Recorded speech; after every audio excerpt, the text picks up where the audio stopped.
The magic നോവലിലേക്ക് സ്വാഗതം. സുഖവാസ മന്ദിരം part 5.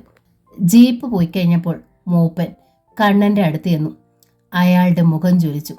കണ്ണുകളിൽ കോപാഗ്നി ആളി. കൈ നിവർത്ത് കണ്ണൻ്റെ കരണത്തൊന്ന് പൊട്ടിച്ച് മൂപ്പൻ അലറി. ഇനി കാട്ടുമക്കളെ കുരുതി കൊടുക്കണോടാ നിനക്ക്? കണ്ണൻ മറ്റാദിവാസി കൂട്ടങ്ങളും സ്തംഭിച്ച് നിൽക്കെ മൂപ്പൻ വീണ്ടും ചോദിച്ചു, നിന്റെ ആരാണ്ടാടാ അവള്? കണ്ണൻ ശബ്ദിച്ചില്ല. ഇനി നീ അവളെ കാണല്, മിണ്ടരുത്. മൂപ്പൻ കിതച്ചു. നീ ചാവാണ്ടിരിക്കാൻ പറയുക, നിന്നെ അവർ കൊല്ലും, കാട്ടു ജന്തുവിനെ കൊല്ലുന്നത് പോലെ. മൂപ്പൻ പ്രാഞ്ചി കുടിലിനകത്തേക്ക് തിരിഞ്ഞു നടന്നു. ദൃക്സാക്ഷികളായി നിന്ന കൂട്ടുകാരും കണ്ണൻ്റെ നേർക്ക് കുറ്റപ്പെടുത്തുന്ന നോട്ടം അയച്ച് പിൻവാങ്ങി. എല്ലാവരും അവനോട് അമർഷം കൊണ്ടു. നാട്ടുകൂട്ടത്തിൽ നിന്നൊരു പെണ്ണിനെ കാട്ടിൽ കൊണ്ടുപോയി അവൾക്കൊപ്പം രാത്രി വിളിപ്പിച്ച് തിരിച്ചു വന്നവൻ ഇനി എന്താണ് സംഭവിച്ചുകൂടാത്തത്? പണ്ടൊരിക്കലുണ്ടായ അനുഭവം ഇന്നും പഴമക്കാരുടെ പേക്കിനാവാണ്. കണ്ണൻ നിസ്സഹായതയോടെ 4 പാട് നോക്കി ഒരു വിഡ്ഢിയെ പോലെ നിന്നു. പിന്നെ പതുക്കെ അവൻ കാട്ടിലേക്ക് നടന്നു. ഉള്ളു വിതുമ്പുമ്പോഴും ഒറ്റപ്പെടുമ്പോഴും കാടാണ് അവൻ്റെ ചങ്ങാതി. കാട് അവൻ്റെ വിളി കേൾക്കും. കാട് അവനോട് സംവദിക്കും. കാട് അവന് സാന്ത്വനം നൽകും. അവൻ്റെ ഹൃദയഭാരങ്ങൾക്ക് ഇളവെക്കുകയും ചെയ്യും. വൻമകരങ്ങളെ പിന്തള്ളി അവൻ നടന്നുകൊണ്ടിരുന്നു. മൂപ്പൻ ചോദിച്ച ചോദ്യങ്ങൾ പിന്നെയും അവൻ്റെ കാതുകളിൽ മുഴങ്ങി. നിന്റെ ആരാണ്ടാടാ അവള്? കണ്ണൻ നിന്നു. തൻ്റെ ആരാണ് നീനു? തന്നോട് ചിരിച്ചപ്പോഴും സംസാരിച്ചപ്പോഴും തൻ്റെ ഒപ്പം എവിടേക്കും തൻ്റെ ഇടത്തോടെ പുറപ്പെട്ടപ്പോഴും കാട്ടിലൂടെ തൻ്റെ കൈ പിടിച്ച് നടന്നപ്പോഴും അവൾ തൻ്റെ ആരായിരുന്നു? ഇന്നലെ രാത്രിയിൽ ചിറക് കിളിർത്ത തുടങ്ങുന്ന പക്ഷിയെപ്പോലെ പേടിച്ചരണ്ട് തൻ്റെ നെഞ്ചിൽ തലചായ്ച്ചുറങ്ങിയപ്പോൾ അവൾ തൻ്റെ ആരായിരുന്നു? ആരുമല്ലേ. കണ്ണന് നെഞ്ചു വിങ്ങുന്ന പോലെ തോന്നി. ഇന്ന് കാടിൻ്റെ പേര് നീനു എന്നാണ്. വേദനകളിൽ വന്ന് തലോടി സാന്ത്വനം നൽകാറുള്ള ഇളം കാറ്റിൻ്റെ പേര് നീനുവെന്നാണ്. ഏകാന്തതയിലേക്ക് നീന്തിയെത്തി കോരിത്തരിപ്പിക്കാറുള്ള കാനന സംഗീതത്തിൻ്റെ പേരും നീനു. കണ്ണൻ താൻ അറിയാതെ പുഞ്ചിരി തൂകി. നീനു. അവൻ ഈണത്തിൽ നീട്ടി വിളിച്ചു. എന്നിട്ട് കുസൃതിയോടെ ഏതെങ്കിലും മരത്തിന് പിന്നിൽ അവൾ ഒളിച്ചിരിപ്പുണ്ടോ എന്ന് നോക്കും പോലെ മെല്ലെ തലതിരിച്ച് ഓരോ വൃക്ഷത്തിന് നേർക്ക് നോക്കി. ഏതെങ്കിലും മരത്തിൻ്റെ പിന്നിൽ നിന്ന് അവളുടെ മനോഹര വദനം പ്രത്യക്ഷമായേക്കാം. ഏതെങ്കിലും വള്ളിപ്പടർപ്പിൽ നിന്ന് അവളുടെ പൊട്ടിച്ചിരി ഉയർന്നേക്കാം. അവൻ കാതോർത്തു. പിന്നെ ശ്വാസമെടുത്ത് ഉറക്കെ വിളിച്ചു, നീനു, നീനു. സ്നേഹത്തൊടിപ്പാർന്ന വിളിയൊച്ച കാടിൻ്റെ നിബിഡതകളിലൂടെ അകലങ്ങളിലേക്ക് ഊളിയിട്ടു. ജീപ്പിൽ റോസ് ഗാർഡനിലേക്ക് പോകുമ്പോൾ ആരും ഒന്നും സംസാരിച്ചില്ല. നീനുവും ഗൗരവത്തിൽ തന്നെയിരുന്നു. താൻ അപകടം കൂടാതെ തിരിച്ചെത്തിയല്ലേ സന്തോഷിക്കേണ്ടതിന് പകരം തന്നോട് ദേഷ്യം ഭാവിക്കുന്നത് അവളെ വല്ലാതെ അലോസരപ്പെടുത്തി. റോസ് ഗാർഡനിലെത്തി ജീപ്പിൽ നിന്നിറങ്ങിയതും മുത്തശ്ശി പൊട്ടിത്തെറിച്ചു. നീ ഒരു പെണ്ണല്ലേ? കണ്ട ആദിവാസി ചെക്കന്മാരുടെ കൂടെ കാട്ടിലും തടാകത്തിലും അലഞ്ഞു നടക്കുക, അവൻ്റെ കൂടെ രാത്രിയിൽ കാട്ടിൽ തങ്ങുക, എന്തൊക്കെയാ നീ ചെയ്തത്? നിന്നെ ഞാൻ ഇങ്ങനെ വിചാരിച്ചില്ലല്ലോ. മുത്തശ്ശി ചങ്ങാട ഒഴുകിയപ്പോ വേണ്ട, വിശദീകരിക്കണ്ട. നീ ചെയ്തത് ഭയങ്കര തെറ്റായിപ്പോയി. തെറിച്ച പെണ്ണുങ്ങളുടെ സ്വഭാവമായത്. ഇത്തരക്കാരെ വീട്ടിൽ പൊറപ്പിക്കാൻ കൊള്ളില്ല. ഞാൻ അങ്ങ് കാട്ടിൽ കടന്ന് ആനയുടെ ചവിട്ടേറ്റ് ചത്തിരുന്നെങ്കിൽ മുത്തശ്ശിക്ക് സമാധാനമാവുമായിരുന്നോ? നീനുവിന് കരച്ചിൽ വന്നു. അഭിമാനം പണയപ്പെടുത്തതിനേക്കാൾ ചാവുന്നത് തന്നെയാ നല്ല ഭേദം. അതെന്റെ മകനോ മകളോ ആയാൽ പോലും. നിനക്കറിയാമോ, ജോഷി എൻ്റെ ഒരേ ഒരു മകനായിരുന്നു. അവൻ ഈ കുടുംബത്തിന് അപമാനം ഉണ്ടാക്കി, എൻ്റെ അഭിമാനം മുറിപ്പെടുത്തി. പിന്നെ ഞാൻ അവനെ ഈ വീട്ടിൽ കയറ്റിയിട്ടില്ല, അവൻ്റെ മരണം വരെ. നിന്നെ എന്താ ചെയ്യേണ്ടതെന്ന് എനിക്ക് മനസ്സിലാകുന്നില്ല. നിന്നോട് എനിക്കുണ്ടായിരുന്ന മതിപ്പില്ലാതായി പോയല്ലോ. ഇറക്കി വിട്ടേക്ക്, മകനോട് ചെയ്തതുപോലെ. ഇല്ലെങ്കിൽ ഞാനങ്ങ് ഇറങ്ങിപ്പോയേക്കാം. നീനു കരഞ്ഞുകൊണ്ട് അവളുടെ മുറിയിലേക്ക് കയറിപ്പോയി. ഞാൻ ആരെയെങ്കിലും സ്നേഹിച്ചു പോയോ? അവരെന്നെ എങ്ങനെയാണ് ചീത്തയാക്കുന്നത്? എസ്തേർ മുത്തശ്ശി ഗദ്ഗതത്തോടെ പറഞ്ഞുകൊണ്ട് അവരുടെ കിടപ്പറയിലേക്ക് പോയി. അന്നേ ദിവസം അവർ മുറിക്ക് പുറത്തിറങ്ങിയില്ല, ഭക്ഷണം കഴിക്കാൻ പോലും. നീനുവും പട്ടിണി കിടന്നു. സന്തുവോ മേരിയോ അവളോട് സംസാരിക്കാൻ ചെന്നതുമില്ല. അവർക്കും ഉണ്ടായിരുന്നു അമർഷം. മുത്തശ്ശി അന്ന് സന്തുവിന്റെ നേർക്കും ദുർമുഖമാണ് കാട്ടിയത്. പിറ്റേന്ന് മേരി നീനുവിനെ അരികിൽ വിളിച്ചിരുത്തി ഉപദേശിച്ചു. നീ ചെയ്തത് അബദ്ധം. ഞങ്ങളൊക്കെ എന്തുമാത്രം പേടിച്ചെന്നറിയാമോ? മമ്മിക്ക് ഭയങ്കര വിഷമമായിപ്പോയി. അല്ലെങ്കിൽ നിന്നോട് ഇത്രയൊന്നും പറയില്ല. നീനു ഗദ്ഗതത്തോടെ നടന്ന സംഭവങ്ങൾ മുഴുവൻ പറഞ്ഞു. സാരമില്ല, മേരി ആശ്വസിപ്പിച്ചു. ദൈവാനുഗ്രഹം കൊണ്ട് കുഴപ്പമൊന്നും ഉണ്ടായില്ലല്ലോ. ഇനി ഇങ്ങനെ ഉണ്ടാവരുത്. നീ എന്തിനാ ആദിവാസി കൂട്ടങ്ങളുടെ അടുത്ത് പോകുന്നു? അതാ മമ്മിക്ക് ഇത്രയും ദേഷ്യം. അവരെ കണ്ടുകൂടാ മമ്മിക്ക്. അവരൊന്നും പുറമേ കാണുന്ന പോലല്ല, കാട്ടുജാതിക്കാരല്ലേ. അവൻ ഇന്നലെ നിന്നോട് മോശമായിട്ട് പെരുമാറിയിരുന്നെങ്കിലോ? കാടിന് നടുക്ക് ആ രാത്രിയിൽ നീ ഒറ്റയ്ക്ക് എന്ത് ചെയ്യും? അവര് നമ്മളെക്കാൾ നല്ലവരാ. കണ്ണനൊക്കെ എത്ര മാന്യമായിട്ട് ഇടപെടുന്നത്. ഒന്നുകിൽ അവർ സ്നേഹിക്കും, അല്ലെങ്കിൽ വെറുക്കും. കാപ്പട്ടിയും കാട്ടി ചതിക്കില്ല. കണ്ണന്റെ സ്ഥാനത്ത് ഇന്നലെ ബെഞ്ചമിൻ ആയിരുന്നെങ്കിലോ? മേരിയുടെ മുഖം മങ്ങി. പോക്കിരിയാണെങ്കിലും സ്വന്തം മകനെക്കുറിച്ച് പറയുമ്പോൾ നെഞ്ചിലൊരു നീറ്റ്. നീനുവിന് കണ്ണനോടെന്താ ഇത്ര പ്രതിപത്തി? എനിക്ക് കണ്ണനെ ഇഷ്ടമാ. നിധി പോലെയാ കണ്ണൻ എന്നെ കാത്തത്. തീക്കരികിൽ കിടന്ന് ഞാൻ ഉറങ്ങിയപ്പോ രാത്രി മുഴുവൻ കണ്ണൻ ഉറക്കം വിളച്ച് എനിക്ക് കാവലിരിക്കുകയായിരുന്നു. ആ മനസ്സ് നാട്ടിലെയോ നഗരത്തിലെയോ ഏത് ചെറുപ്പക്കാരനുണ്ട്? ഏതായാലും ആ അടുപ്പം വളർത്തണ്ട, ഇത്രയും കൊണ്ട് നിർത്തുക, മേരി താക്കീതെന്നവണ്ണം പറഞ്ഞു. അന്നും എസ്തേർ മുത്തശ്ശിയുടെ മുഖം തെളിഞ്ഞില്ല. അവർ മുറിക്ക് പുറത്തോട്ട് വന്നതുമില്ല. സന്തുവും നീനുവിനോട് മിണ്ടിയില്ല. അവന് അവളോട് അമർഷമുണ്ടായിരുന്നു. ഉച്ചയോടെ സന്തു ട്രെഞ്ചിലേക്ക് പോയി. വൈകുന്നേരം മടങ്ങി. എസ്തേർ മുത്തശ്ശിയുടെ പിണക്കോ അകൽച്ചയും നീനുവിനെ വേദനിപ്പിച്ചു. അവൾക്ക് പശ്ചാത്താപമായി. ഇടയ്ക്ക് മേരി മമ്മിയെ കണ്ട് നീനുവിന്റെ ഭാഗം പറയുകയുണ്ടായി. കെട്ടിയിട്ടിരുന്ന ചങ്ങാടം മഴവെള്ളത്തിൽ ഒഴുകി പോയതുകൊണ്ടാ അവൾക്ക് വരാൻ പറ്റാഞ്ഞത്. ആന ഓടിച്ചതും മരത്തിൽ കയറി രക്ഷപ്പെട്ടതും വനത്തിൽ തീ കത്തിച്ച് രാത്രി കഴിച്ചു കൂട്ടിയതുമെല്ലാം മേരി വിസ്തരിച്ചു. എസ്തേർ മുത്തശ്ശി ഒന്നും മൂളുക പോലും ഉണ്ടായില്ല. മേരി എഴുന്നേറ്റ് പോന്നു. സന്ധ്യയ്ക്ക് നീനു എസ്തേർ മുത്തശ്ശിയുടെ മുറിയിൽ ചെന്നു. മുത്തശ്ശി കിടക്കയ്ക്ക് അരികിൽ ഇരിപ്പുണ്ട്. മേശമേൽ കൈ ഊന്നി കൈത്തലത്തിൽ നെറ്റി താങ്ങിയാണ് ഇരിപ്പ്. നീനുവിന് അതിരറ്റ അനുകമ്പ തോന്നി. നഖം കടിച്ച് അറച്ചറച്ച് അവൾ കിടക്കയിൽ മുത്തശ്ശിക്കരിയിലിരുന്നു. അവരുടെ ചുളിഞ്ഞ ഞരമ്പുകൾ എഴുന്ന കൈ പിടിച്ച് മടിയിൽ വെച്ചു. മുത്തശ്ശി, അവൾ പതുക്കെ വിളിച്ചു. ഒരു കുട്ടിയുടെ ശാഠ്യത്തോടെ മുത്തശ്ശി കൈ വലിച്ചെടുക്കാൻ നോക്കി. നീനു വിട്ടില്ല. മുത്തശ്ശി, എന്നോട് ഇങ്ങനെ പിണങ്ങാൻ ഞാൻ സമ്മതിക്കില്ല. എനിക്ക് സങ്കടമാ. നീ എന്നോട് മിണ്ടണ്ട. അങ്ങനെയൊക്കെ പറഞ്ഞാൽ ഞാൻ ഇവിടുന്ന് കരയും കേട്ടോ. ഇതുപോലൊക്കെ വരുമെന്നോർത്താണോ ഞാൻ പോയത്? ഞാൻ ചെയ്തത് തെറ്റായി പോയെന്ന് എനിക്കറിയാം. മുത്തശ്ശി ഒരുപാട് വിഷമിച്ചു എന്നു. വിഷമിക്കാൻ നീ എൻ്റെ ആരാ? പൗരുഷത്തോടെയായിരുന്നു ചോദ്യം. ആരുമല്ലല്ലേ? മുത്തശ്ശിയുടെ ആരും അല്ലല്ലേ ഞാൻ? മുത്തശ്ശി വീർപ്പടക്കി. മുത്തശ്ശിക്ക് ഞാൻ ആരുമല്ലായിരിക്കും. പക്ഷേ എനിക്ക് മുത്തശ്ശി അല്ലാണ്ട് വേറെ ആരാ ഉള്ളത്? ആരുമില്ല. നീനുവിന്റെ സ്വരം നേർത്തു. ഉള്ളു വിതുമ്പുമ്പോഴങ്ങനെ. മുത്തശ്ശിയുടെ ചുണ്ടുകൾ വിറച്ചു. കണ്ണു നിറഞ്ഞു. ഈ പാവത്തിനോട് പിണങ്ങല്ലേ? നീനു വൃദ്ധയുടെ കവളത്ത് ഒരു ഉമ്മ നൽകി. മുത്തശ്ശി ഒരു തേങ്ങലോടെ അവളുടെ ചുമലിലേക്ക് മുഖം ചായച്ചു. രാത്രി വളരെ വൈകിയാണ് ബെഞ്ചമിൻ എത്തിയത്. മിക്കവാറും എല്ലാവരും ഉറക്കം പിടിച്ചിരുന്നു. നീനുവിന്റെ മുറിയിൽ മാത്രം വെളിച്ചം കണ്ടു. വാതിൽ ചാരിയിട്ടേ ഉള്ളൂ. മെല്ലെ ഒരു പാളി തുറന്നു നോക്കി. കട്ടിലിന്റെ ക്രാസിലേക്ക് ചാരിവെച്ച തലയണയിൽ ശിരസർപ്പിച്ച് കാലുകൾ നീട്ടിവെച്ച് കിടക്കുകയാണ് നീനു. മന്ദഗതിയിലുള്ള ശ്വാസോച്ഛ്വാസത്തിൽ മെല്ലെ ഉയർന്നു താഴുന്ന കുടൽ. നഗ്നമായ കണങ്കാലുകളുടെ തുടുപ്പും മിനുപ്പും അവന്റെ കണ്ണുകളിലേക്ക് അരിച്ചു നടന്നു. വാതിലടച്ച ശേഷം അവൻ കട്ടിലിനരികിൽ ചെന്നു. അവളുടെ ഉടൽ ഭംഗി നോക്കി ഏതാനും നിമിഷം നിന്നു. നെഞ്ചിൽ കമിഴ്ന്നു കിടക്കുന്ന പേഴ്സിന്റെ എത്ര വലിപ്പമുള്ള ആൽബം അവളുടെ വിരലുകൾക്കിടയിൽ നിന്ന് അവൻ പതുക്കെ എടുത്തു മാറ്റി. അതിൽ 2 ഫോട്ടോകൾ. ഫോട്ടോ കണ്ടു കിടന്ന് മയങ്ങിപ്പോകതാണോ? നല്ല ലഹരിയിലായിരുന്ന ബെഞ്ചമിന് ഫോട്ടോ തിരിച്ചറിയാൻ ഏറെ ക്ലേശിക്കേണ്ടി വന്നു. അകറ്റി പിടിച്ചും അടുത്ത് പിടിച്ചു നോക്കി. ജോഷിയെങ്കിൽ ആഹാ! അവൻ ശബ്ദമുണ്ടാക്കാതെ പല്ലിളിച്ചു. ഇനിയുള്ളതൊരു പെൺകുട്ടിയാണ്. അത് തിരിച്ചറിയാൻ അവന് കഴിഞ്ഞില്ല. ഇവളിതൊക്കെ എന്തിനു കൊണ്ടു നടക്കുന്നുവെന്ന് അവൻ ആശ്ചര്യപ്പെട്ടു. പിന്നെ കിടക്കറയിലേക്ക് കയറി. നീനുവിന്റെ ഉടലിന് ഇരുപുറവും കാൽമുട്ടുകൾ ഊന്നി. കുതറി രക്ഷപ്പെടരുത്. കൈപ്പടം വിടർത്തി ആദ്യം അവൻ അവളുടെ വായ് പൊത്തി. മേരിയാണ് ആദ്യം ബഹളം കേട്ടുണർന്നത്. എന്താണെന്നോ എവിടെ നിന്നാണെന്നോ ആദ്യം മനസ്സിലായില്ല. മേശ നിരങ്ങി നീങ്ങുന്നതിൻ്റെ, തറയിൽ വീണ് കുപ്പിയോ ഗ്ലാസോ ഉടയുന്നതിൻ്റെ ശബ്ദം കേട്ടു. ഒപ്പം അമർത്തിയ ചീറ്റലും പുലമ്പലും. മേരി വേഗം ടോർച്ചും എടുത്ത് വാതിൽ തുറന്നു. എസ്തേർ മുത്തശ്ശി ഒരു മെഴുകുതിരിയും കൊളുത്തിപ്പിടിച്ച് വാതിൽ കടന്നു വരുന്നത് കണ്ടു. അത് നീനുവിന്റെ മുറിയിൽ നിന്നുമാണല്ലോ മേരി, മുത്തശ്ശി ആശങ്കയോടെ പറഞ്ഞു. 2 പേര് നീനുവിന്റെ മുറിയുടെ മുകളിലെത്തി. അകത്ത് മൽപ്പിടുത്തം നടക്കുന്നതിന്റെ കോലാഹലം കേൾക്കാനുണ്ട്. നീനു, നീനു! മേരിയും എസ്തേർ മുത്തശ്ശിയും ഒന്നിച്ച് വാതിൽ മുട്ടി വിളിച്ചു. നിമിഷങ്ങൾക്കകം അകത്തെ ചീറ്റിലും അമറലും നിലച്ചു.